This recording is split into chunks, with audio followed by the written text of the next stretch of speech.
बहुत सारी बातें आई हैं जो हमने बताया भी है समय समय पर कि नीतीश कुमार का क्या रोल रहा, नीतीश कुमार के बारे में लोग क्या सोचते हैं, चिराग पासवान का क्या रोल रहा, उपेंद्र कुशवाहा ने किस तरह से क्या किया, जीतन राम मांझी का क्या हुआ, ये सभी बातें हम कर चुके हैं। लेकिन अब हम उसके एक स्टेप आगे बढ़े हैं। ये दोनों को पता है, लालू को भी ये पता है और नीतीश को भी ये पता है, दोनों को पता है कि दोनों एक तरह की राजनीति करते हैं और एक वजन के जो पहलवान लड़ते हैं तो कौन जीतेगा कौन हारेगा कहना थोड़ा मुश्किल हो जाता है। दोनों एनडीए का हिस्सा बने। क्या हुआ आपको पता है, जब सीट शेयरिंग का समझौता हो रहा था तो किस तरह से उन्होंने महागठबंधन से अपने आप को अलग किया, ये सारी बातें समझ में आ गई थी। उपेंद्र कुशवाहा पहले ही निकल गए थे।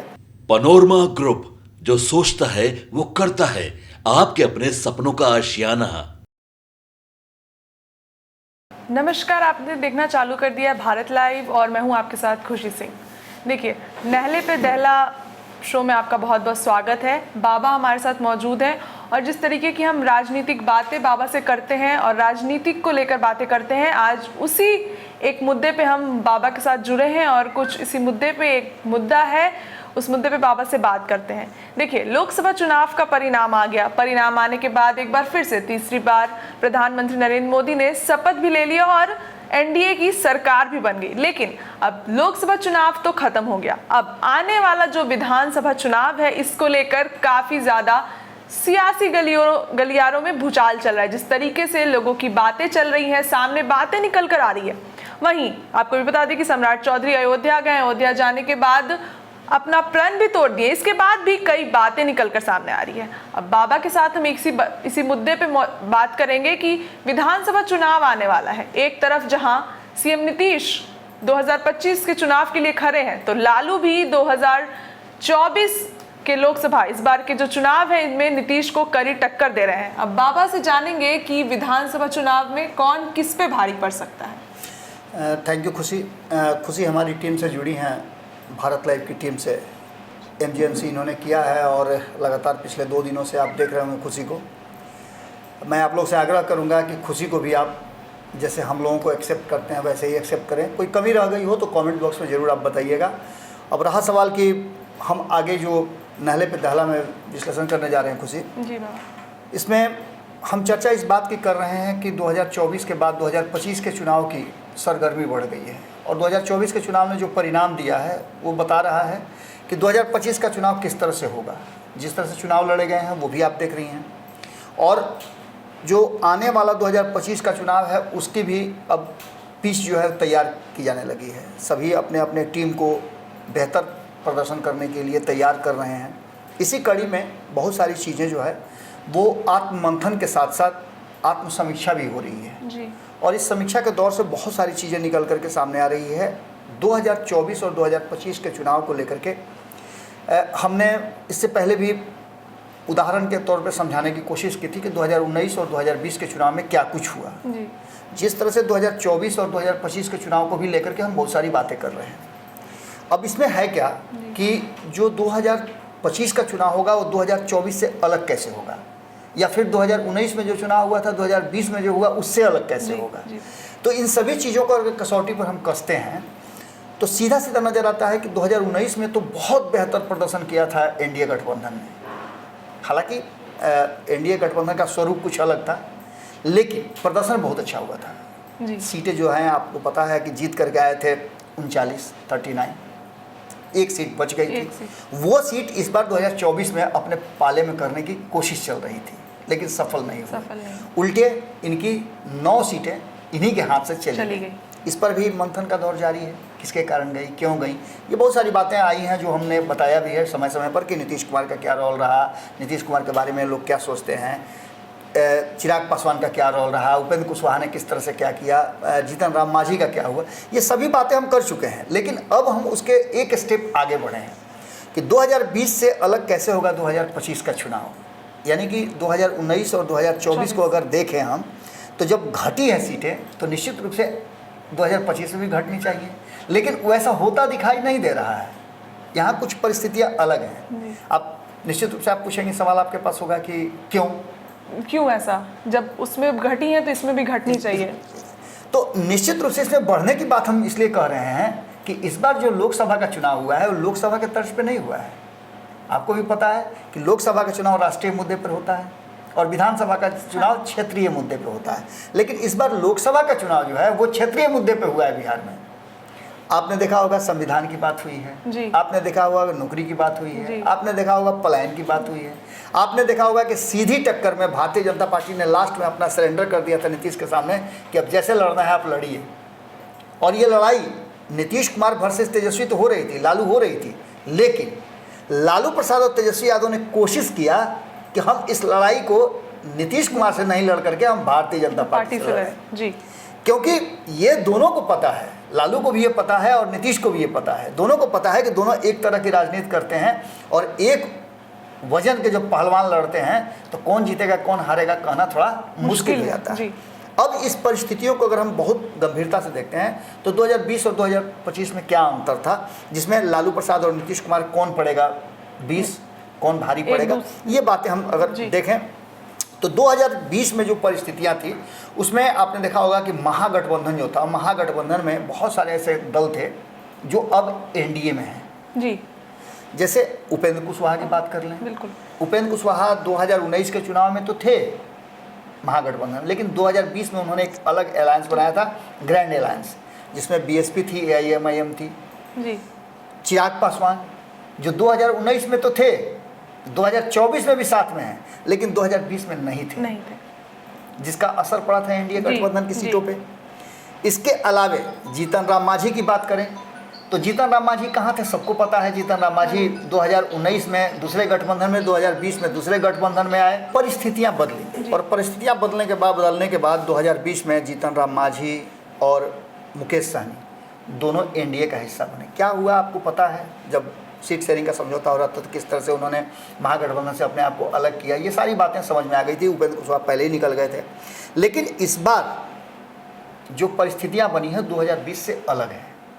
इस बार नीतीश कुमार जिस डर से और जिस कारण से पिछड़े थे, या एनडीए पिछड़ा था, सीटें कम हुई थी। अभी आपने पूछा कि कैसे सीट कम हुई, जी, कैसे आप बोल रहे हैं? हाँ जी। तो सीट अब इसमें है क्या ना कि जैसे उपेंद्र कुशवाहा जब वोट लेकर के आए तो लगभग उन्होंने 1.5 से 2% वोट लाया था अपने ग्रैंड अलायंस से और 6 सीटें जीत करके आए थे। तो आप जोड़ लीजिए एनडीए के घटक दलों के पास 6 सीटें बढ़ गई, प्लस कर दीजिए 6, तो 25 और 6 31 सीटें हो गई। ये कॉमन बातें मैं बता रहा हूँ। इसके बाद अगर आप हिंदुस्तानी अवाम पार्टी की बात करती हैं तो हिंदुस्तानी अवाम पार्टी की 4 सीटें तो थी ही जो ऑलरेडी हैं यहाँ, जी बाबा, इसमें कोई दो राय नहीं। लोक जनशक्ति पार्टी 1 ही सीट जीत करके आई थी, तो उसको भी प्लस कर दीजिए 1, यानी कि यहाँ भी 1 सीट बढ़ गया। लेकिन ये तो वो चीज़ें हैं जो हुआ था, सभी ने एक दूसरे को परेशान किया था या एक दूसरे का वोट खींचा था। लेकिन अब जब एक साथ आ जाएंगे तो इनके वोट उनमें ट्रांसफ़र होंगे, उनके वोट उनमें ट्रांसफ़र होंगे। और आपने 2024 के चुनाव में देखा होगा कि कितनी मजबूती के साथ ये एनडीए गठबंधन लड़ा था। जी, हर मंच पे आपको एनडीए गठबंधन पूरी मजबूती के साथ नजर आया होगा बनिस्पत महागठबंधन। क्योंकि महागठबंधन में एक तरफ जहां तेजस्वी यादव मुकेश सहनी को लेकर के हर मंच पर जा रहे थे, तो वहां उनको साथ नहीं मिल पा रहा था कांग्रेस का। कांग्रेस ने बहुत स्लो लड़ाई लड़ी यहाँ। बिहार में भले ही 3 सीट जीत गई हो, लेकिन चूँकि लड़ाई भी बहुत बदली हुई थी। अब आगे की अगर बात करें तो 2025 में भारतीय जनता पार्टी, जनता दल यूनाइटेड, लोक जनशक्ति पार्टी, हिंदुस्तानी अवाम पार्टी, राष्ट्रीय लोक मोर्चा एक साथ आ गए हैं। इन आंकड़ों को यदि देखें तो भारतीय जनता पार्टी को जो वोट प्रतिशत मिला था, जदयू को जो वोट प्रतिशत मिला था, उसमें से लगभग 2% के आसपास लोक जनशक्ति पार्टी का था, वो प्लस हो जाता है। जी। इसके अलावा हिंदुस्तानी अवाम पार्टी तो उसमें थी ही, राष्ट्रीय लोक मोर्चा का जो था वो 2% उनको ऐड हो जाता है, यानी 4% वोट ऐड होता है। ऐसे ही ऐड हो गया। अब आप अगर ये कहेंगे कि तो वीआईपी यहाँ से निकला है, तो वीआईपी निकला है, तो वीआईपी 2024 के चुनाव में किस तरह का प्रदर्शन किया है ये भी सबके सामने रिजल्ट है। कितना वो अपने वोट को ट्रांसफ़र करा पाए हैं, ये भी बात सबके सामने है। तो ऐसी स्थिति में अब नया जो समीकरण बना है महागठबंधन का, उसमें अभी आरजेडी है, कांग्रेस है, लेफ्ट है, वीआईपी है, ये सब एक साथ चल रहे हैं। 2020 में भी लेफ्ट साथ में लड़ा था, जहां उसने 16 सीटें जीती थी। 70 सीट पर चुनाव लड़ करके 19 सीट जीत करके आई थी कांग्रेस, और 75 सीटें जीत करके आई थी राष्ट्रीय जनता दल। 110 और 125 की ये लड़ाई थी। जिसमें 3 सीटें अलग, कुछ सीटें थी जिसमें 6 सीटें हमने बताया कि ग्रैंड अलायंस की थी, जिसमें AIMIM 5, BSP की 1 जो सीट जीते थी BSP, उसके जो विधायक थे वो अब जदयू में है, हाँ। जमा खान काफ़ी मजबूत और नीतीश कुमार के करीबी मंत्री हैं। तो ये सारी चीज़ें घुमा फिरा करके इस बात की तरफ इशारा कर रही हैं कि 2025 में चुनाव जो है वो दूसरे तरह से लड़ा जाएगा। यहाँ की लड़ाई में आपने देखा होगा कि भारतीय जनता पार्टी ने जैसे परिणाम आया वैसे ही नीतीश कुमार को अपना नेता मान लिया, अनाउंस कर दिया कि हम 2025 का चुनाव जो है इन्हीं के नेतृत्व में लड़ेंगे। इसके अलावे अब चिराग पासवान की बात करें। चिराग पासवान के कारण लगभग 50 सीटें डैमेज हुई थी एनडीए गठबंधन की। आप सोच रही होंगी, आपने शुरू में कहा कि आखिर सीटें घटी तो इस बार क्यों नहीं घटेगी। तो जब 39 सीट जीत करके और 125 ही प्राप्त करती है तो इस बार बढ़ने का बात हम क्यों कर रहे हैं। तो बढ़ने का बात इसलिए कर रहे हैं कि 50 ऐसी सीटें हैं जिस सीट पर 2020 में चिराग पासवान ने डैमेज किया था, तो 125 प्लस 50 175 हो जाता है। इस बार विधानसभा में 30 सीटें जीत करके आई है और 176 सीटों पे बढ़त प्राप्त किया है। 176 विधानसभा सीटों पे विधानसभा में बढ़त प्राप्त किया है एनडीए ने। तो दैट मीन्स कि जो पिछली बार हुआ था लगभग उसी के अंदाजा में पहुंच रहे हैं। दूसरा, आप उपेंद्र कुशवाहा की बात कर लीजिए जी। उपेंद्र कुशवाहा जब चुनाव लड़े थे तो उन्होंने लगभग 30 से 35 सीटों पे डैमेज किया था पिछली बार 2020 में। तो ये 30-35 सीटों को भी जोड़ लीजिए, इस बार हो सकता है इसमें 50% ही ट्रांसफर हो, ये कोई जरूरी नहीं है। इसलिए इस 30-35 सीटों में 6 सीटें तो वो जीत करके आए थे। निश्चित रूप से ये आएंगे तो यहाँ प्लस होगा। उपेंद्र कुशवाहा को अपने साथ रखने के लिए उन्हें राज्यसभा भी भेजा जा रहा है, ये भी क्लियर हो गया है। इसके बाद बात समीकरण की करें तो इस समीकरण में आपने देखा होगा कि किस तरह से समीकरण को साधने की कोशिश की जा रही है। 3-4 पॉइंट बहुत मजबूत है। भारतीय जनता पार्टी और एनडीए ने जहाँ जहाँ उनको परेशानी हुई है, हम अगली खबर में ये भी बताएंगे कि कैसे उसको ऐड ऑन करने की बात है। जहाँ जहाँ हारे हैं, जिस क्षेत्र में हारे हैं, उस क्षेत्र को मजबूत करने के लिए क्या कुछ कर रहे हैं। लेकिन एक बात तो इसमें साफ साफ नज़र आ रहा है कि जो मुद्दे थे उन मुद्दों को लेकर के संजय झा को क्यों दिया गया। संजय झा को दिया गया कि सवर्ण जो भारी संख्या में इस बार एनडीए के अगेंस्ट हो गए थे अंतिम चरण में, उसके पीछे भी कारण था। राजपूतों के बारे में कहा जाता है कि वो अलग हो गए थे, इसके चलते शाहाबाद में हार हुई आपकी। इन सारी बातों को लेकर के पूरा समीकरण बैठाने की कोशिश की गई है। और आपने देखा होगा कि जो 8 मंत्री जिनकी चर्चा आप खबर भी कर रही थी कि आज सभी लोगों को सम्मानित किया जाएगा, तो उसमें सवर्णों की संख्या आप देख लीजिए, अति पिछड़ा की संख्या देखिए, पिछड़ा की संख्या देख लीजिए। ये सभी समीकरण को जोड़ने की कोशिश की गई है और ये समीकरण 2025 के चुनाव में आपको नजर आएगा। सबसे बड़ी बात कि 2024 के चुनाव में लालू प्रसाद ने एक प्रयोग किया था। MY के बाद उन्होंने कुशवाहा और मल्लाह, इन दोनों को भारत लाइव ने एक नाम भी दिया था, माइकम। तो माइकम समीकरण जो था MYKM यानी मुस्लिम, यादव, कुशवाहा और मल्लाह, इसको जोड़ करके जब समीकरण बनाया था तो उस समीकरण को ढाहने का, उसको तोड़ने का नीतीश कुमार के पास जब मंत्र है। नीतीश कुमार कई मंत्र जानते हैं, कई मंत्र का जाप भी करते हैं वो। तो उसी में से एक मंत्र है, पॉलिटिकल मंत्र जो उनका है, उस मंत्र में उन्हें संजय झा को आगे करके एक तो ये बातें बता दी, भारतीय जनता पार्टी को एहसास करा दिया कि अब वो कहीं जाने वाले नहीं हैं, उन्हीं के साथ रहेंगे। दूसरा, उन्होंने सामने रख करके सवर्णों को भी साथ दिया। कुशवाहा 2-2 जा रहे हैं, कुशवाहा को भी साथ दिया। और अति पिछड़ा समाज को कल भी मैं खबर कर रहा था, अति पिछड़ा समाज के ठाकुर रामनाथ ठाकुर को उन्होंने अपने मंत्रिमंडल में शामिल कराया। उसके बाद दिलेश्वर कामत को उन्होंने नेता बना दिया सदन का। तो ये सारी चीज़ें जोड़ घटाव करके कहीं ना कहीं जो लालू प्रसाद वाला फैक्टर था उस पर नीतीश कुमार भारी पड़ते हुए दिखाई दे रहे हैं।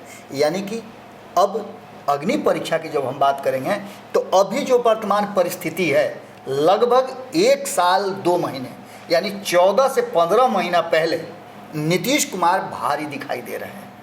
मतलब 2025 के चुनाव में परिस्थितियां क्या होती हैं, गठबंधन होता है, गठबंधन रहता है, ये सारी परिस्थितियां राजनीति में कोई भी अस्थायी बात नहीं कह सकता है कि ये गठबंधन चलेगा ही, क्योंकि सीट शेयरिंग का समझौता है। सीट शेयरिंग के समझौता में भी आपको अगर हम बता दें तो इस सीट शेयरिंग के समझौता में हम एक आंकड़ा अभी देंगे कि कितनी सीटों पे कौन लड़ेगा, जिसकी चर्चाएं शुरू हो चुकी हैं, वो भी हम एक अलग से खबर करेंगे। लेकिन एक बात तो तय है कि जो वर्तमान परिस्थिति बनी है, 2024 का चुनाव हुआ है जिसके परिणाम आए हैं, और नीतीश कुमार ने जैसा प्रदर्शन किया है और जिस तरह से आगे की रणनीति वो बना रहे हैं, ये साफ बता रहा है कि लालू प्रसाद पर नीतीश कुमार भारी पड़ रहे हैं। और 2025 के चुनाव में भी नीतीश कुमार कुछ अलग करेंगे।